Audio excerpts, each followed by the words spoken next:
অনেক সময় আমরা স্ক্যানের সময় দেখতে পাই একটি কথা বলা হয় নিউরাল টিউব ডিফেক্ট।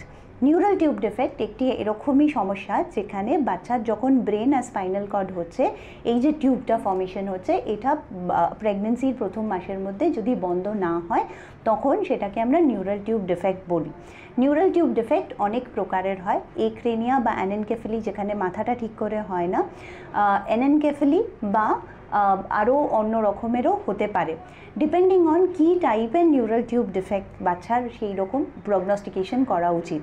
যদি আমরা এটার কারণ দেখি, এটার কারণ কিন্তু সেইভাবে এখনো অবধি নির্ধারণ করা যায়নি।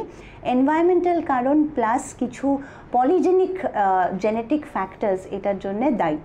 নর্মালি এগুলো রেকার করে না, কিন্তু আপনার যদি এরকম ফ্যামিলি মেম্বার থাকে যার নিউরাল টিউব ডিফেক্ট আছে, বা নিউরাল টিউব ডিফেক্টের সাথে ফিটাসের অন্য রকম অ্যানোমালিজ আমরা দেখতে পাচ্ছি বা অন্য রকম অর্গান ইনভলভমেন্ট দেখতে পাচ্ছি, সেখানে 5 to 10% কেসে একটি জেনেটিক সম্বন্ধ পাওয়া যেতে পারে। অনেক সময় এনভায়রনমেন্টাল ফ্যাক্টরস লাইক ওবেসিটি বা মার কোনো অন্যরকম ড্রাগ ইনটেকও এই ধরনের এনটিডির রিস্ক বাড়িয়ে দিতে পারে। এরকম যদি বাচ্চা বা এরকম যদি রিপোর্ট আপনি পেয়ে থাকেন, ইনস্টিটিউট অফ ফিটাল মেডিসিনকে ভিজিট করবেন। আমরা আপনাকে গাইড করতে পারবো যে এইটি কোনো জেনেটিক উৎস আছে কিনা। নমস্কার।